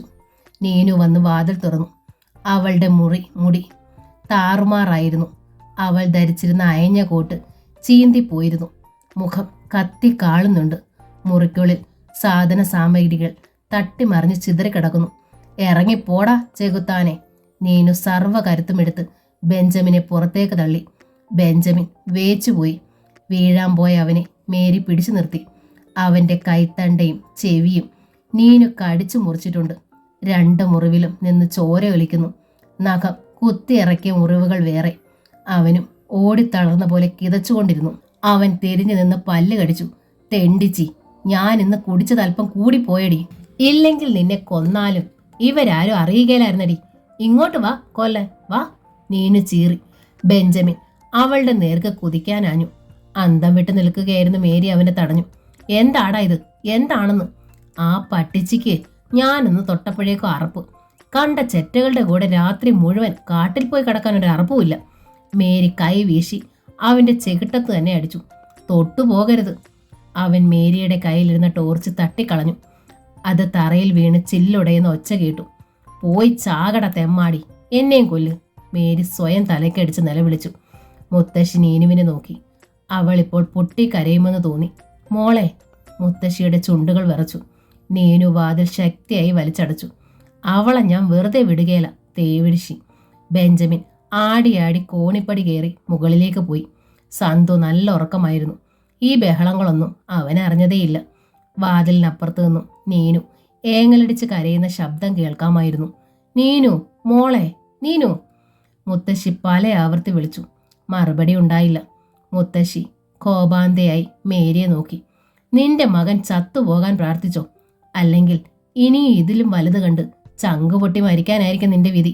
മേരി വിങ്ങെ കരഞ്ഞുകൊണ്ട് അവളുടെ മുറിയിലേക്ക് പോയി. എസ്തേർ മുത്തശ്ശി കൊളുത്തിപ്പിടിച്ച മെഴുകുതിരിയുമായി ഏറെ നേരം വാതിക്കൽ നിന്നു. നിസ്സഹായതയോടെ അവർ അങ്ങുമിങ്ങും പതറി നോക്കി. ഒടുവിൽ ഇടറുന്ന പാദങ്ങളോടെ തൻ്റെ കിടക്കറയിലേക്ക് തിരിച്ചു പോന്നു. പിറ്റേന്ന് നീനു വൈകിയാണ് ഉണർന്നത്. മുറ്റത്തെ വെയിലിലൂടെ അവൾ അല്പനേരം നടന്നു. പ്രഭാത ഭക്ഷണത്തിന് ശേഷം തീൻമേശയിലെത്തുമ്പോൾ അവൾ ഉല്ലാസവതിയായിരുന്നു. എല്ലാവരോടും അവൾ സംസാരിക്കുകയും ചിരിക്കുകയും ചെയ്തു. ഒന്നും സംഭവിച്ചിട്ടില്ലാത്ത ഭാവം. ഇന്നലെ രാത്രി എന്താണ് ഉണ്ടായതെന്ന് എസ്തേർ മുത്തശ്ശി നീനുവോട് ചോദിക്കാനിരിക്കുകയായിരുന്നു. എന്നാൽ നീനുവിൻ്റെ പ്രസരിപ്പും ഉന്മേഷവും കണ്ടപ്പോൾ ഒന്നും ചോദിക്കാൻ തോന്നിയില്ല. ബെഞ്ചമിന് നീനുവിനോട് തീർത്താൽ തീരാത്തത്ര വൈരാഗ്യമുണ്ടായിരുന്നു. അയാൾ അത് ഉള്ളിലൊതുക്കി. സന്തു ട്രെഞ്ചിൽ പോയി. സ്റ്റാൻലി കാട്ടിലേക്ക് പോയി കഴിഞ്ഞിരുന്നു. സന്തു വാതിൽ അല്പം തുറന്നു. ലൈസ വാതിൽ പാളിയുടെ വിടവിലൂടെ അവനെ ഒളിഞ്ഞു നോക്കി. അവൾ അവനെ കണ്ടു മന്ദഹസിച്ചു. സന്തു മുറിയിലേക്ക് കയറിയപ്പോൾ അവൾ അല്പം നീങ്ങി ചുമർ ചാരി നിന്നു. അവൾ ആകാംക്ഷയോടെ അവനെ നോക്കി. റോസി കിടക്കുകയായിരുന്നു. അവർക്ക് 2-3 ദിവസമായി സുഖമില്ല. ക്ഷീണവും മയക്കവും. ഇന്നലെ സന്തു വരുമെന്ന് കരുതി ഇവൾ ജനാലയം തുറന്നിട്ടിരിക്കുകയായിരുന്നു പകൽ മുഴുവൻ. റോസി തളർന്ന സ്വരത്തിൽ പറഞ്ഞു. സന്തു ലൈസയെ നോക്കി പുഞ്ചിരിച്ചു. അവൾക്കും ചിരി വന്നു. സന്തുവിനെ കാണാഞ്ഞിട്ട് എന്നോടായിരുന്നു ദേഷ്യം. ഇപ്പോൾ ആദ്യമായി അവളുടെ മുഖത്ത് നാണത്തിന്റെ ലാഞ്ചന കണ്ടു. അവൾ കണ്ണുകൾ ജനാലയുടെ നേർക്ക് തിരിച്ചു. വാ. പെൻസിലും കടലാസും എടുത്തിട്ട് സന്തു വിളിച്ചു. ലൈസയ്ക്ക് മടിയൊന്നും ഉണ്ടായിരുന്നില്ല. സന്തു അവളെ സ്റ്റൂളിന്മേൽ പിടിച്ചിരുത്തി. മേശമേൽ പെൻസിലും കടലാസും വെച്ചിട്ട് അവളുടെ പുറകിൽ വന്നു നിന്നു. എഴുത്, അവൻ നിർദ്ദേശിച്ചു. എഴുതേണ്ട അക്ഷരവും വാക്കും അവൻ പറഞ്ഞു കൊടുത്തു. അവളെ എഴുത്തു പഠിപ്പിക്കാൻ തുടങ്ങിയിട്ട് കുറേ ദിവസമായി. പണ്ട് അവൾ കുഞ്ഞായിരുന്നപ്പോൾ റോസി കുറേ ശ്രമിച്ചതാണ്. പക്ഷെ സ്റ്റാൻലി തടഞ്ഞു. റോസിയെ മർദ്ദിക്കുകയും ചെയ്തു. ലൈസ യാചനാഭാവത്തിൽ സന്തുവിനെ നോക്കി. എഴുതാൻ അവൾക്ക് അറിഞ്ഞുകൂടാ. അക്ഷരങ്ങൾ മറന്നുപോയി. സന്തു അവളുടെ കൈ പിടിച്ച് മെല്ലെ എഴുതിച്ചു. ചെവിയിൽ പതുക്കെ നുള്ളുകയും ചെയ്തു. ലൈസയ്ക്ക് അനുഭവങ്ങൾ തീർത്തും പുത്തനായിരുന്നു. സന്തു ഒരു കഥ വായിച്ച് കേൾപ്പിച്ചു. അത് അവൾക്ക് നന്നേ ഇഷ്ടപ്പെട്ടു. ഒരു തവണ അവൾ അവനെ ആ വീടിന്റെ മറ്റു മുറികളിലൂടെ കൂട്ടിക്കൊണ്ടുപോയി. ഇരുളടഞ്ഞ ഇടുങ്ങിയ മുറികളായിരുന്നു എല്ലാം. കാലുകൾ വാതിൽ പടികളിലും തല മേൽത്തട്ടിലും ഇടിക്കാതെ സൂക്ഷിച്ചാണ് അവർ നീങ്ങിയത്. പഴയ കേടുവന്ന മരസാമാനങ്ങൾ കൂട്ടിയിട്ട ഒരു മുറിയിൽ സന്തു തട്ടി വീഴാൻ പോയി. ലൈസ അവന്റെ കയ്യിൽ മുറുകെ പിടിച്ചതുകൊണ്ട് വീണില്ല. ലൈസയും വേച്ചു പോയിരുന്നു. മങ്ങിയ പ്രകാശമേ മുറിയിലുണ്ടായിരുന്നുള്ളൂ. ലൈസ അവന്റെ തൊട്ടരികിലായിരുന്നു. അവൻ അവളുടെ മുഖത്തേക്ക് നോക്കി. വ്യക്തമായി കാണാൻ വയ്യ. എങ്കിലും ആർദ്രമായ കണ്ണുകളുടെ വെട്ടിത്തിളക്കം നെഞ്ചിൽ കൊണ്ടു. അവൻ ഒരു കൈകൊണ്ട് അവളെ ചേർത്ത് പിടിച്ചു. അവളുടെ മുടിയിൽ തലോടി. ലൈസ. മധുരമായി അവൻ ആ പേരുച്ചരിച്ചു. അവളുടെ നെറ്റിയിൽ അവൻ മൃദുവായി ഉമ്മ വെച്ചു. ലൈസ മെല്ലെ അവനെ തള്ളി നീക്കി. അവൾ വല്ലാത്ത ആശ്ചര്യപ്പെട്ടു പോയിരുന്നു. വേഗം അടുത്ത മുറിയിലെ വെളിച്ചത്തിലേക്ക് ഇറങ്ങി നിന്നിട്ട് അവൾ അവനെ സൂക്ഷിച്ചു നോക്കി. സന്തു അവളോട് പുഞ്ചിരിച്ചെങ്കിലും പ്രതികരണമൊന്നും ഉണ്ടായില്ല. അവൾ റോസിയുടെ കിടക്കക്കരികിൽ ചെന്നിരുന്നു. അന്ന് പിന്നെ അവൾ അവനോട് അടുപ്പം കാണിച്ചതേയില്ല. എന്നാൽ പിറ്റേന്ന് ട്രെഞ്ചിൽ ചെന്നപ്പോൾ ലൈസ ജനാലയ്ക്കൽ അവനെ കാത്തു നിൽപ്പുണ്ടായിരുന്നു. അവൾ ഹർഷാതിരേകത്തോടെ അവനെ നോക്കി. അവളുടെ മിഴികളിൽ അനർവചനീയമായ ഒരു ആനന്ദം തുടിക്കുന്നത് അവൻ കണ്ടു. സ്നേഹത്തിൻ്റെതായ വെട്ടിത്തിളങ്ങുന്ന ഒരു തണുത്ത രശ്മി അവളുടെ മിഴികളിൽ നിന്നും പാഞ്ഞെത്തുന്നതും ഹൃദയത്തിൻ്റെ ഇരുണ്ട അഗാധതയിലേക്ക് കുളിരും വെളിച്ചവും പാകെ കടന്നു പോകുന്നതും അവൻ അനുഭവിച്ചു. പീഡിപ്പിക്കപ്പെട്ടുകൊണ്ടിരുന്ന ഒരു കൊച്ചു വന്യമൃഗത്തിൻ്റെ പകച്ച കണ്ണുകൾക്ക് വശ്യതയുണ്ടെന്ന് അവൻ അറിഞ്ഞു. തീക്ഷ്ണവും പരുഷവുമായ നോട്ടം മാത്രമേ ഇതുവരെ അതിന് വശമുണ്ടായിരുന്നുള്ളൂ. പേടിയായിരുന്നു അതിൻ്റെ സ്ഥായി ഭാവം. ഇപ്പോൾ അവൾക്ക് പേടിയില്ല. ഒരു വേള ലജ്ജയോടെ മന്ദഹസിച്ച് അവൾ കൺപോളകൾ താഴ്ത്തി. ഇന്നും സന്തു അവളെ എഴുതാനും വായിക്കാനും പഠിപ്പിച്ചു. ഒരു തവണ അവൾ പൊട്ടിച്ചിരിക്കുന്നത് റോസി കേട്ടു. അവൾക്ക് ഉറക്കെ ചിരിക്കാൻ കഴിയുമെന്ന് റോസി ഇപ്പോഴാണ് അറിയുന്നത്. തൻ്റെ മകൾ സന്തോഷിക്കുകയാണ്. സന്തു അവളുടെ മുടി നീനുവിൻ്റേതുപോലെ ചീകി മിനുക്കി ഹെയർ പിന്നുകൾ ഉപയോഗിച്ച് ഒതുക്കി കൊടുത്തു. ആ സമയം ഇത്രയും അവൾ അനങ്ങാതിരുന്നു. സന്തു വാങ്ങിക്കൊണ്ടു വന്നിരുന്ന ഡ്രസ്സുകൾ അവളെ കാണിച്ചു. അത് ശരിയായി ധരിക്കാൻ അവളെ സഹായിക്കുകയും ചെയ്തു. അമ്മേ, അവൾ പുതിയ വേഷമണിഞ്ഞ് ആഹ്ലാദത്തോടെ റോസിയുടെ മുന്നിൽ ചെന്നു. അതീവ സന്തോഷത്തോടെ അവൾ ഉടുപ്പുകളിൽ തൊട്ടും തടവിയും തിരുമിയും നോക്കി. തൻ്റെ മകളുടെ രൂപവും ഭാവവും എല്ലാം മാറിപ്പോയതുപോലെ റോസിക്ക് തോന്നി. അവൾ ഒരു മനുഷ്യ പെൺകിടാവായിരിക്കുന്നു. ഭൂമിക്കും ജീവിതത്തിനും ചേരുന്നവളായിരിക്കുന്നു. അവർ മകളെ നോക്കി ആശ്വാസത്തോടെ പുഞ്ചിരിച്ചു. ലൈസ നിന്ന നിൽപ്പിലൊന്ന് വട്ടം കറങ്ങി ഇട്ടതുപോലെ കൊഞ്ചി ചിരിച്ചു. സ്റ്റാൻലി വരുന്നതിന് മുമ്പ് അതഴിച്ച് വിറകിനടിയിൽ ഒളിച്ചു വെച്ചേക്കണം, റോസി മുന്നറിയിപ്പ് എന്നവണ്ണം പറഞ്ഞു. സന്തു ലൈസയുടെ കൈ പിടിച്ചുകൊണ്ട് ഇടനാഴിയിലേക്ക് ഇറങ്ങി. അവൾ അവനോട് ചേർന്ന് നടന്നു. അവിടെ നിന്ന് മുറ്റത്തേക്ക് ഇറങ്ങുമ്പോൾ ട്രെഞ്ചിലെ ഒരിക്കലും നിലയ്ക്കാത്ത പിഷൻ കാറ്റ് ശക്തിയായി വന്നിടിച്ചു. ലൈസയുടെ മുടി ഒരു വശത്തേക്ക് ചിതറി സന്തുവിൻ്റെ മുഖത്ത് വന്നലച്ചു. കാഴ്ച പോലും മറയ്ക്കത്തക്ക വിധം അവളുടെ മുടിയുടെ ഗന്ധവും മാർദ്ദവും അവനെ കോരിത്തരിപ്പിച്ചു. മുഖത്ത് മയിൽപീലികൾ കൊണ്ട് തഴുകുന്നത് പോലെ തോന്നി. ലൈസ വേഗം മാറി നിന്ന് മുടി ഒതുക്കാൻ ശ്രമിച്ചു. ലൈസ ഒരിക്കലും അവൻ്റെ പേര് ഉച്ചരിക്കുകയുണ്ടായില്ല. സംബോധന ചെയ്യേണ്ടിടത്ത് അവൻ്റെ നെഞ്ചിലേക്ക് കൈ ചൂണ്ടുക മാത്രമാണ് അവൾ ചെയ്തത്. അവളുടെ രണ്ട് കൈകളും കൂട്ടിപ്പിടിച്ചുകൊണ്ട് അവൻ പറഞ്ഞു, എൻ്റെ പേര് സന്തു. എന്നെ നീ അങ്ങനെ വിളിക്കണം. ആദ്യം അത് സ്ഫുടമായി ഉച്ചരിക്കാൻ അവൾക്ക് വിഷമിച്ചു. പിന്നെ ശരിക്കും പറഞ്ഞു, സന്തു. ഒന്നുകൂടി, സന്തു. സ്നേഹാധിക്യം കൊണ്ട് അവൻ അവൾക്ക് ശരിക്കും വേദനിപ്പിക്കാത്ത വിധം കൈപ്പത്തികൾ പിടിച്ചമർത്തി. ലൈസയുടെ കണ്ണുകൾ നിറഞ്ഞുപോയി. സ്റ്റാൻലി തിരിച്ചെത്തും മുമ്പ് സന്തു അവളെ വിട്ട് റോസ് ഗാർഡനിലേക്ക് മടങ്ങി. രാത്രിയിൽ റോസിയുടെ ഒപ്പം കിടന്ന ലൈസ ശബ്ദം കേൾപ്പിക്കാതെ എഴുന്നേറ്റു. റോസി ഉറങ്ങിയിരുന്നില്ല. ലൈസ വിറകിനടിയിൽ പരുതുന്ന ശബ്ദം കേൾക്കാമായിരുന്നു. ലൈസ സന്തു നൽകിയ ഉടുപ്പുകൾ എടുത്തുകൊണ്ട് വന്നു. അവൾ കിടക്കയിലെത്തി. ആ ഉടുപ്പ് കൊണ്ട് അവൾ മുഖം പൊതച്ചു. അതിൽ ചുംബിച്ചു. പിന്നെ നെഞ്ചോടടുക്കി പിടിച്ചുകൊണ്ട് കിടന്നു. അതിൻ്റെ സൗമ്യതയും പരിമളവും അവളെ വറ്റ് ആനന്ദിപ്പിച്ചു. സന്തു തീരെ ഒച്ച താഴ്ത്തി അവൾ മന്ത്രിച്ചു. റോസി അത് കേട്ടു. പിന്നീട് പലവട്ടം ഇരുട്ടിൽ നിന്ന് ആ മന്ത്രണം കേൾക്കുകയുണ്ടായി. റോസി നിറ കണ്ണുകളോടെ വീർപ്പടക്കി കിടന്നു. കണ്ണനെ തേടി എത്തിയതായിരുന്നു നീനു. രാജപുരം കോളനിയിൽ കണ്ണനും മൂപ്പനും കൂടി കാട്ടിലേക്ക് പോയെന്നറിഞ്ഞു. അവർ പോയ ദിക്ക് ഒരാദിവാസി സ്ത്രീയോട് ചോദിച്ചറിഞ്ഞിട്ട് നീനു കാട്ടിലേക്ക് വെച്ചു പിടിച്ചു. അവൾക്ക് പേടിയൊന്നും തോന്നിയില്ല. ഇടയ്ക്ക് കണ്ണൻ്റെ പേര് ഉറക്കെ വിളിച്ചുകൊണ്ട് അവൾ കുറേ ദൂരം കാട്ടിലൂടെ സഞ്ചരിച്ചു. അപ്പോഴേക്കും കുറേശ്ശെ ഭയമായി തുടങ്ങി. നീനു നിരാശയോടെ രാജപുരം കോളനിയിലേക്ക് മടങ്ങി. കാട്ടിൽ വഴി തെറ്റിയതും ദിക്ക് മാറി സഞ്ചരിച്ചതും അവൾ അറിഞ്ഞതേയില്ല. കുറേ നടന്നപ്പോൾ മലയിടുക്കിൽ നിന്ന് മരമറുക്കുന്ന ശബ്ദം കേട്ടു. തനിക്ക് വഴി തെറ്റിയോ എന്ന് ചോദിക്കാനായി നീനു മരങ്ങൾക്കിടയിലൂടെ താഴേക്ക് ചെന്നു. ഒരു പറ്റം തടിക്കടത്തുകാർ തടി വെട്ടി കാട്ടിൽ തന്നെ അറുക്കുകയാണ്. നീനു ചെല്ലുന്നത് കണ്ട് അറക്കവാളുകൾ നിശ്ചലമായി. രാജപുരം കോളനിയിലേക്ക് ഇതിലെ പോയാൽ മതിയോ? നീനു കിഴക്കേ ദിക്കിലേക്ക് കൈ ചൂണ്ടി. നീ ഏതാ പെണ്ണെ? ഒരാൾ ചോദിച്ചു. റോസ് ഗാർഡനിൽ നിന്ന് വരികയാ. എന്തിന് കാട്ടിൽ കയറി? ഒരാളെ അന്വേഷിച്ച്. ആരെ? കണ്ണനെ. ഒറ്റയ്ക്ക് കാട്ടിൽ കടക്കാൻ നിന്നോട് ആര് പറഞ്ഞു? അവരുടെ പരസ്പരമുള്ള നോട്ടവും ഭാവവും കണ്ണിറുക്കലുമൊക്കെ ദുസൂചനയായി നീനുവിന് തോന്നി. വഴിയൊക്കെ കാട്ടിത്തരാം. ഒരുവൻ തളിരത്തിൽ നിന്ന് അറക്കപ്പൊടിയുടെ മീതേക്ക് ചാടി വീണു. നീനു ഒരു ചുവട് പിന്നോട്ട് മാറി. അയാൾ അവളുടെ കയ്യിൽ കടന്നു പിടിച്ചു. നീനു കൈ കുതിരച്ചുകൊണ്ട് തിരിഞ്ഞോടി. കയറ്റം കയറി നോക്കുമ്പോൾ അയാൾ തൊട്ടു പിന്നാലെയുണ്ട്. അയാളുടെ പിറകിലായി വേറെയും 2-3 പേർ ഓടി വരുന്നു. മരങ്ങൾക്കിടയിലൂടെ ഒരു മാൻപേടയെ പോലെ അവൾ കുതിച്ചു പാഞ്ഞു. ഓട്ടത്തിനിടയിൽ അവൾ വേരിൽ തട്ടി നിലവിളിയോടെ വീണു. വീഴ്ചയുടെ ആഘാതത്തിൽ ഏതാനും മിനിറ്റുകൾ അനങ്ങാൻ പോലും ആകാതെ കിടന്നു. ഓടിയടുക്കുന്ന കാലച്ചകൾ കേട്ട് അവൾ കണ്ണുകൾ ഇറുക്കി അടച്ചു. പെട്ടെന്ന് എല്ലാം നിലച്ചു. ഒരു മരം കൊത്തിയുടെ ഒച്ച മാത്രം കേട്ടു. നീനു കണ്ണു തുറന്നു. തലയ്ക്കരികിൽ 2 ബൂട്ടുകളാണ് ആദ്യം കണ്ടത്. അവൾ ഒരിക്കൽ കൂടി നിലവിളിച്ചു. നടുക്കം മാറിയപ്പോൾ മെല്ലെ മുഖമുയർത്തി. സ്റ്റാൻലി. ട്രെഞ്ചിലെ കടുവ. നരഫോജി. എഴുന്നേൽക്കടി. സ്റ്റാൻലി മുരത്ത സ്വരത്തിൽ ആജ്ഞാപിച്ചു. നീനു ഭയന്ന് എഴുന്നേറ്റു. വാ. അയാൾ നടന്നു. നീനു പിന്നാലെ നീങ്ങി. ബെൽറ്റ് ഗാർഡ് കടന്നു ട്രെഞ്ചിന്റെ കിഴക്ക് ദിക്കിലുള്ള കാട്ടിലെത്തിയ ശേഷം സ്റ്റാൻലി റോസ് ഗാർഡൻ സ്ഥിതി ചെയ്യുന്ന കുന്നിൻ മുകളിലേക്ക് വിരൽ ചൂണ്ടി. പോ. നീനു കൃതജ്ഞതയോടെ അയാളെ നോക്കി. നന്ദി പറയാൻ നാവെടുത്തപ്പോഴേക്കും അയാൾ പുറം കൈ വീശി. പോ. ഇടയ്ക്കിടെ തിരിഞ്ഞു നോക്കിക്കൊണ്ട് നീനു കുന്ന് കയറി മുകളിലേക്ക് പോയി. ദൂരെ റോസ് ഗാർഡന്റെ മേൽക്കൂര അവ്യക്തമായി കാണാമായിരുന്നു. സ്റ്റാൻലിക്ക് തിരിച്ച് കാട്ടിലേക്ക് പോകാൻ താല്പര്യം തോന്നിയില്ല.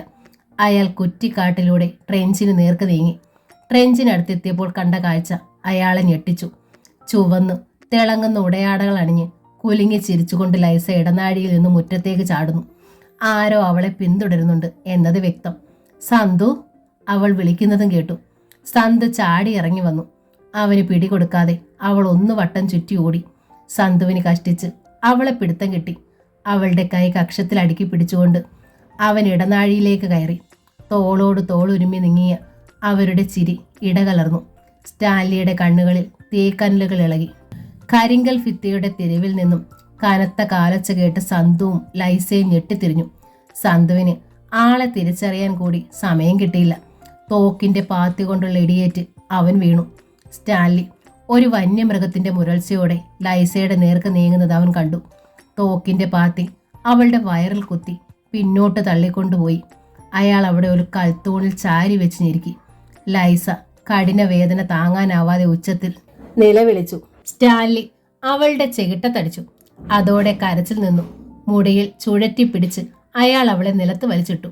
അപ്പോഴേക്കും സന്തു എഴുന്നേറ്റ് ഓടി വന്ന് തടസ്സം പിടിച്ചു. അവർ 2 പേരും തമ്മിലായി മൽപ്പിടുത്തം. ഒരു കാട്ടുപോത്തിനോട് പൊരുതുന്നത്ര ദുഷ്കരമായിരുന്നു സ്റ്റാൻലിയെ നേരിടുകയെന്നത്. പിന്നാമ്പുറത്ത് ചിതറിക്കിടന്ന മരക്കഷ്ണങ്ങൾക്കിടയിലേക്ക് സ്റ്റാൻലി സന്തുവിനെ തള്ളി മറിച്ചിട്ടു. ലൈസ എഴുന്നേറ്റ് നോക്കുമ്പോൾ സ്റ്റാൻലി തോക്കിൻ കുഴൽ സന്തുവിന്റെ കഴുത്തിൽ ഊന്നുന്നതാണ് കണ്ടത്. ഭയന്ന് ഓടിപ്പോകാൻ ഒരുങ്ങുകയായിരുന്ന അവളെ ആ ദൃശ്യം പിടിച്ചു നിർത്തി. ഒരു നിലവിളിയോടെ അവൾ ഓടി വന്ന് തോക്ക് തള്ളി മാറ്റി. സന്തുവിന്റെ മീതേക്ക് വീഴുകയും ചെയ്തു. 18 വർഷത്തെ ജീവിതത്തിനിടയിൽ സ്റ്റാൻലിയുടെ നേർക്ക് ആദ്യത്തെ എതിർപ്പായിരുന്നു അത്. സ്റ്റാൻലിക്ക് അത് വിശ്വസിക്കാൻ കഴിഞ്ഞില്ല. സ്റ്റാൻലി തോക്കിൻ കുഴൽ കൊണ്ട് അവളെ തോണ്ടി നീക്കാൻ ശ്രമിച്ചു. അത് വിഫലമായി. പുറത്ത് ബഹളം നടക്കുന്നത് റോസിക്ക് കേൾക്കാമായിരുന്നു. സ്റ്റാൻലി വന്നുവെന്നും 2 പേരെയും കയ്യോടെ പിടികൂടിയെന്നും റോസിക്ക് മനസ്സിലായി. റോസി മകളെ ഉറക്കെ വിളിച്ചു. കട്ടിൽ നിന്ന് തപ്പിപ്പിടഞ്ഞ് എഴുന്നേൽക്കാൻ ശ്രമിച്ചു. വാതിലിന് നേർക്ക് നടക്കാനുള്ള ശ്രമത്തിനിടയിൽ അവർ വീണുപോയി. അവിടെ കിടന്നുകൊണ്ട് സന്തുവിനെയും ലൈസയും ഉറക്കെ വിളിച്ചു കരഞ്ഞു. സ്റ്റാൻലി അവരെ കൊന്നുകളയുമെന്നായിരുന്നു റോസിയുടെ പേടി. വീഴ്ചയിൽ നിന്ന് എഴുന്നേൽക്കാനോ നടക്കാനോ റോസിക്ക് കഴിഞ്ഞില്ല.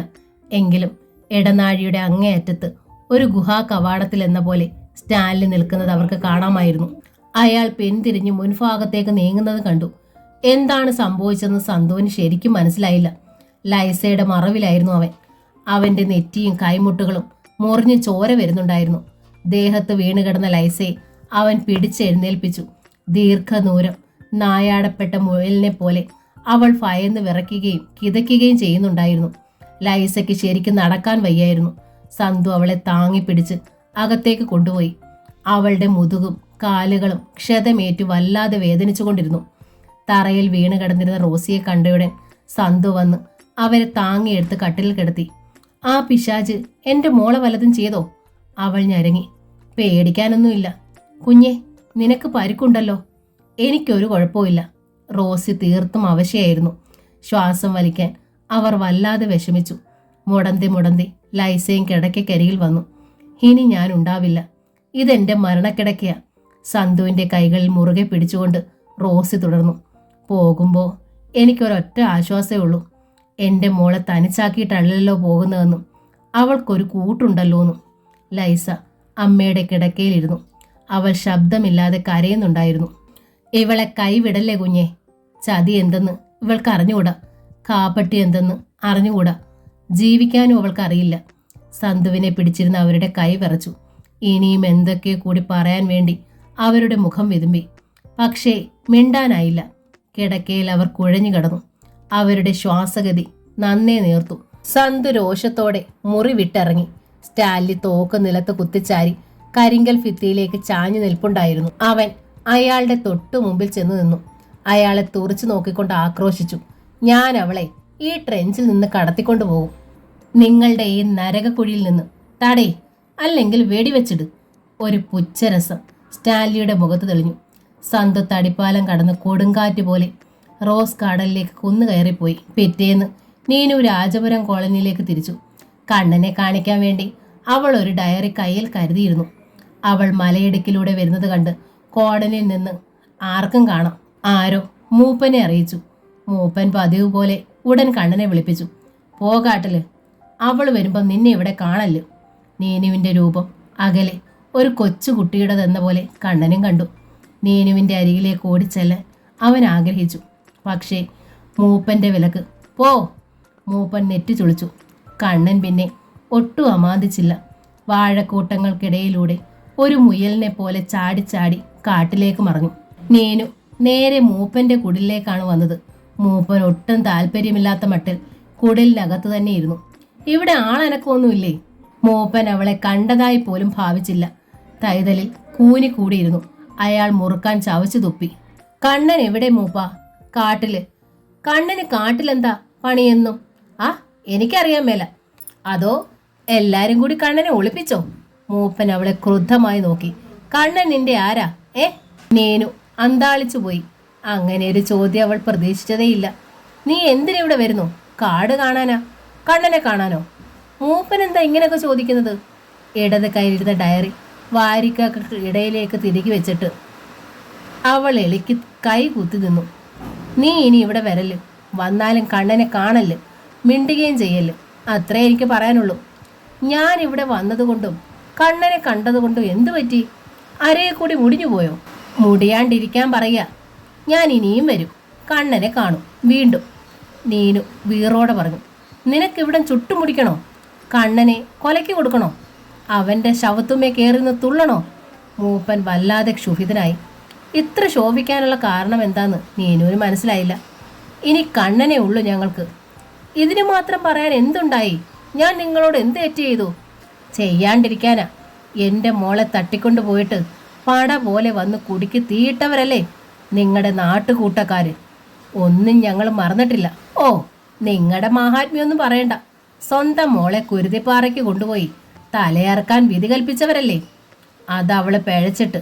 അന്ന് അതായിരുന്നു ഞങ്ങളുടെ നിയമം. മൂപ്പൻ്റെ മനസ്സിലേക്ക് ആ കഴിഞ്ഞ കാലം തിരിഞ്ഞു കറങ്ങിയെത്തി. അരയന്മാരുടെ സഭ കൂടിയ രാത്രി അയാൾ ഓർത്തു. കുടിക്ക് ചുറ്റും തീപ്പന്തങ്ങളുമായി കൂട്ടം മുഴുവനും കൂടിയിട്ടുണ്ട്. മായമ്മ പിഴച്ചു. അവൾ ഒരു നാട്ടുമനുഷ്യനെ സ്നേഹിക്കുകയും അയാളോടൊപ്പം 2 നാൾ കാട്ടിൽ കഴിഞ്ഞുകൂടുകയും ചെയ്തു. അവളെ വിചാരണ ചെയ്ത് ശിക്ഷിക്കണം. ഇങ്ങനെ പിഴച്ചവരെ മുമ്പ് കുരുതിപ്പാറയിൽ വെച്ച് തലയെറുത്ത് കൊല്ലുകയായിരുന്നു. മുത്തുവിൻ്റെ ശിങ്കടികളും ഉറക്കെ അലറി. മായമ്മയ്ക്ക് കുരുതിപ്പാറ. മുത്തുവിന് കടുത്ത പകയുണ്ടായിരുന്നു. മായമ്മയെ വല്ലാതെ മോഹിച്ചിരുന്നവനാണ് മുത്തു. അവളെ കെട്ടി അടുത്ത മൂപ്പനാകണമെന്നായിരുന്നു മുത്തുവിൻ്റെ കിനാവ്. മായമ്മ പിഴച്ചതോടെ മുത്തുവിന് വൈരാഗ്യമേറി. ഒരേ ഒരു മകളായിരുന്നു മായമ്മ. നെഞ്ചു പൊട്ടിക്കരഞ്ഞാണ് മായമ്മയ്ക്ക് കുരുതിപ്പാറ വിധിച്ചത്. മായമ്മയെ കെട്ടിയിട്ടിരിക്കുകയായിരുന്നു. കുടിലിന് കാവലുണ്ടായിരുന്നു. അർദ്ധരാത്രിയിൽ കുരുതിപ്പാറയ്ക്ക് പോകാൻ ചങ്ങാടങ്ങൾ ഒരുങ്ങി. 101 പന്തങ്ങളും തയ്യാറായി. ആകെ ഒരു കോലാഹലമായിരുന്നു. പന്തം കൊളുത്തിയ ചങ്ങാടങ്ങൾ ഒന്നൊന്നായി തടാകത്തിലേക്ക് തുഴഞ്ഞു നീങ്ങി.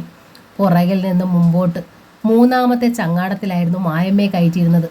തൊട്ട് പിന്നാലെ തൻ്റെ ചങ്ങാടം. അതിനും പിന്നിൽ മുത്തുവിൻ്റെ. കുരുതിപ്പാറയിൽ തീവെട്ടികളുടെ വെളിച്ചത്തിൽ തൻ്റെ ഒരേ ഒരു മകളുടെ ശിരസ് ചോര തെറിപ്പിച്ചുകൊണ്ട് ഉരുളുന്ന നെഞ്ച് തകർക്കുന്ന കാഴ്ചയായിരുന്നു മനസ്സിൽ നിറയെ. കരയിൽ നിന്ന് 100 വാര അകലെ എത്തിക്കാണും മായമ്മയെ കയറ്റിയ ചങ്ങാടം. പെട്ടെന്ന് പിടിച്ചു നിർത്തിയതുപോലെ അത് നിന്നു. തുഴക്കാർ മുന്നോട്ട് എത്ര തുഴഞ്ഞിട്ട് നീങ്ങുന്നില്ല. തൻ്റെയും മുത്തുവിൻ്റെയും ചങ്ങാടം കടന്നുപോയി. എന്തു പറ്റിയെന്ന് മുത്തു വിളിച്ചു ചോദിക്കുന്നത് കേട്ടു. തൻ്റെ തുഴക്കാർ തുഴച്ചിൽ നിർത്തി തിരിഞ്ഞു. മുത്തുവിൻ്റെയും ചങ്ങാടം നിന്നു. മായമ്മ ചെങ്ങാടത്തിന് നടുക്ക് മുളയിൽ മുറുകെ പിടിച്ചിരിക്കുകയായിരുന്നു. പെട്ടെന്ന് ആ ചങ്ങാടം പിന്നോട്ട് വലിക്കപ്പെട്ടു. തുഴക്കാർ 2 പേരും വെള്ളത്തിൽ വീണു. മായമ്മയുടെ ചങ്ങാടം അതിശീഘ്രം പിന്നോട്ട് പാഞ്ഞു പോകുന്നതാണ് കണ്ടത്. തുഴച്ചിൽക്കാരില്ലാതെ അത് കരയിലേക്ക് പായുന്നത് കണ്ട് താൻ മാത്രമല്ല മുത്തുവും അന്താളിച്ചു നിന്നു. ചങ്ങാടത്തിൽ കൊളുത്തിയ പന്തങ്ങളിലൊന്ന് ആ വേഗതയിൽ അണഞ്ഞു പോയിരുന്നു. മുത്തു മുമ്പേ പോയ ചങ്ങാടക്കാരോട് തിരിച്ചു വരാൻ വിളിച്ചു പറയുന്നുണ്ടായിരുന്നു. ചങ്ങാടകളെല്ലാം തിരിഞ്ഞു. എല്ലാവരും കരയിലേക്ക് കുതിച്ചു. മായമ്മ ചങ്ങാടത്തിലെ തുഴച്ചിൽക്കാർ തൻ്റെയും മുത്തുവിൻ്റെയും ചങ്ങാടത്തിൽ നീന്തി കയറി. അപ്പോഴേക്കും മായമ്മയുടെ ചങ്ങാടം കരയോടടുത്തിരുന്നു. ഞെക്കുവിളക്കുകളും തെളിച്ച് 4-5 പേർ കരയിൽ നിൽപ്പുണ്ടായിരുന്നു. അവർ മായമ്മയെ വലിച്ചിറക്കിക്കൊണ്ടോടി. തേവരുമലയുടെ ചെരുവിലൂടെ മലയിടുക്കുകളിലൂടെ അവർ ഇൻഡോ സ്വീസ് പ്രോജക്റ്റുകാർ വെട്ടിയ റോഡിലെത്തി. അരനാഴികയെങ്കിലും പുറകിലായിരുന്നു ആദിവാസിക്കൂട്ടം. അക്കാലത്ത് നല്ല ആഴവും ഒഴുക്കുമുണ്ടായിരുന്ന തോട് കടക്കാൻ ഇൻഡോ സ്വീസുകാരിട്ട തടിപ്പാലം മാത്രമേ ഉണ്ടായിരുന്നുള്ളൂ. ആ പാലമാണ് സാംബശിവൻ ഒറ്റയ്ക്ക് നിന്ന് കോടാലി കൊണ്ട് വെട്ടിമുറിച്ച് കളഞ്ഞത്. മായമ്മയും കൂട്ടരും അക്കരെ കടക്കുകയും ചെയ്തു. അക്കരെ ഒരു ജീപ്പ് കാത്തു കിടപ്പുണ്ടായിരുന്നു. മായമ്മയെ രക്ഷിക്കാനെത്തിയവർ അവളെ ആ ജീപ്പിൽ കയറ്റിക്കൊണ്ട് സ്ഥലം വിട്ടു. മുത്തുവും ശിങ്കടികളും ഇക്കരെ നിന്ന് കൊലവിളി മുഴക്കുമ്പോൾ തൻ്റെ മനസ്സിൽ ആശ്വാസമായിരുന്നില്ലേ, സന്തോഷമായിരുന്നില്ലേ? തടാകത്തിൽ വെച്ച് എന്താണ് നടന്നതെന്ന് വെളുപ്പിനെയാണ് മനസ്സിലായത്. മായമ്മയെ രക്ഷിക്കാനെത്തിയവർ തടാകക്കരയിൽ ഒളിച്ചിരിപ്പുണ്ടായിരുന്നു.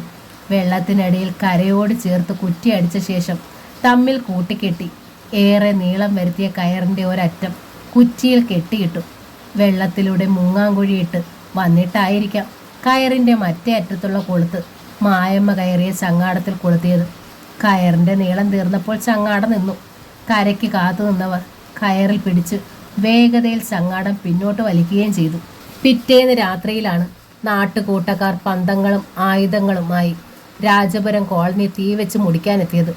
രാത്രി മുഴുവൻ തീയും നിലവിളികളും അട്ടഹാസങ്ങളും അലർച്ചകളും പരക്കം പാച്ചിലുകളും കൊണ്ട് പടനിലം പോലെയായി കോളനി. പുലർച്ചയ്ക്ക് എല്ലാം ശമിച്ചു. ബലാത്കാരം ചെയ്യപ്പെട്ട പെൺകുട്ടികൾ 17, പൊരുതി മരിച്ച അരയന്മാർ 4, മുറിവേറ്റവർ 21, തീയിൽ വെന്തുപോയ അമ്മമാർ 3, കുഞ്ഞുങ്ങൾ 5, തീ വയ്ക്കപ്പെട്ട കുടിലുകൾ 36. 23 കൊല്ലം കഴിഞ്ഞു പോയിരിക്കുന്നു. മായമ്മ ഇന്ന് എവിടെയാണ്? തൻ്റെ മകൾ, അവൾ ജീവിച്ചിരിപ്പുണ്ടോ? അവൾക്ക് സുഖമാണോ? മായമ്മ പോയ ശേഷം അരയക്കൂട്ടത്തിൻ്റെ എഴുതപ്പെടാത്ത നിയമങ്ങളും ശിക്ഷാരീതികളും പാടെ നീക്കപ്പെട്ടു. ഇന്നത് നാട്ടുമനുഷ്യൻ്റേതുമായി ഒത്തുപോകുന്നു. ഒരിക്കലും അവരിൽ നിന്ന് നീതി കിട്ടാറില്ലെങ്കിലും മൂപ്പന് ഒരേ ഒരു ആഗ്രഹമേ ശേഷിക്കുന്നുള്ളൂ. മരിക്കും മുമ്പ് മായമ്മയുടെ മുഖം ഒന്ന് കാണണം, മോളെ എന്നൊന്ന് വിളിക്കണം, അവളോട് ക്ഷമയാചിക്കണം. കഴിഞ്ഞ 2 പതിറ്റാണ്ടായി മൂപ്പൻ അതിന് കാക്കുകയാണ്.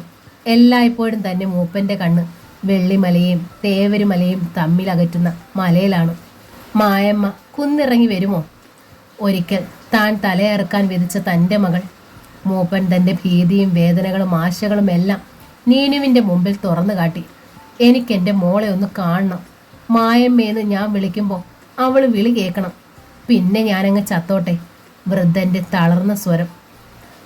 കണ്ണുകളിൽ കഠിനമായ വ്യഥ വന്ന് നിറഞ്ഞു. നീനുവിൻ്റെ മുഖം വല്ലാതെയായി. അവൾക്ക് കരയണമെന്ന് തോന്നി. വാരികകൾക്കിടയിൽ നിന്ന് അവൾ ഡയറി വലിച്ചെടുത്തു.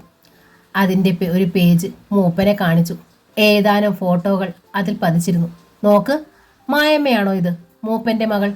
വൃദ്ധൻ ആർത്തിയോടെ നോക്കി. മായമ്മയുടെ മുഖം. മുടി ചുരുട്ടി കുഴൽ കുത്തി ആനക്കൊമ്പിൻ്റെ വളയും കാതിലിട്ട് പച്ച മൂക്കൂത്തി അണിഞ്ഞ് ചിരിച്ച് അരയെ പെണ്ണിനെ പോലെ നിൽക്കുന്ന പടം. മുടി ചീകി മിനുക്കി സ്വർണ്ണക്കമ്പിലും മാലയും അണിഞ്ഞ് സാരി ഉടുത്ത് നിൽക്കുന്ന പടം. പാവാടയും ബ്ലൗസും ഇട്ട് നിൽക്കുന്ന പടം. എല്ലാം മായമ്മ തന്നെ. മൂപ്പൻ്റെ തല വിറകൊണ്ടു. അന്തം വിട്ട് അയാൾ നീനുവിനെ നോക്കി. മായമ്മയാണോ? നീനു ചോദിച്ചു. വൃദ്ധൻ ഒരു കുഞ്ഞിനെ പോലെ ശിരസിളക്കി. മൂപ്പന് ഇനി ഒരിക്കലും മായമ്മയെ കാണാൻ സാധിക്കില്ല. നീനുവിൻ്റെ സ്വരം വിറച്ചു. മൂപ്പൻ വിളിച്ചാൽ ഇനി ഒരിക്കലും മായമ്മ വിളി കേൾക്കില്ല. മൂപ്പൻ ഉൾക്കിടിലത്തോടെ അവളെ തുറിച്ചു നോക്കി. 3 വർഷം മുമ്പ് മായമ്മ മരിച്ചു. നീനു വിങ്ങിപ്പൊട്ടി. അവളുടെ കണ്ണ് നിറഞ്ഞ് കാഴ്ച മങ്ങി. വൃദ്ധൻ നടുങ്ങി. അയാൾ വേച്ച് വേച്ച് പിന്നോക്കം നീങ്ങി. പോയി പോയി. മുറിവേറ്റ നായെപ്പോലെ മൂങ്ങിക്കൊണ്ട് അയാൾ തൻ്റെ നെറ്റി കാട്ടുമരത്തിൻ്റെ തൂണിന്മേലിടിച്ചു. ഇടിയുടെ ശക്തിയിൽ കുടിലാകെ ഉലഞ്ഞു. അയാളുടെ നെറ്റിയിൽ നിന്ന് ചോരയൊലിച്ച് തൂണിന്മേൽ പറ്റിപ്പിടിച്ചു. പെട്ടെന്നൊരു ബോധോദയുണ്ടായതുപോലെ മൂപ്പൻ തിരിഞ്ഞ് നീനുവിനെ നോക്കി. മൂപ്പൻ മുണ്ടിൻ്റെ തുമ്പുകൊണ്ട് കണ്ണും മുഖവും തുടച്ചു. എന്നിട്ട് നീനുവിൻ്റെ അടുത്ത് വന്നു. നീ ആരാ? അവളുടെ മുഖത്തേക്ക് പതറി പതറി നോക്കിക്കൊണ്ട് മൂപ്പൻ ചോദിച്ചു. മായമ്മയുടെ മകളാ ഞാൻ. മായമ്മ പെറ്റ മക്കളാ ഞാനും സന്തുവും. നീനുവിൻ്റെ ചുണ്ടുകൾ വിറച്ചു. മൂപ്പൻ സ്തബ്ധനായി നിന്നു.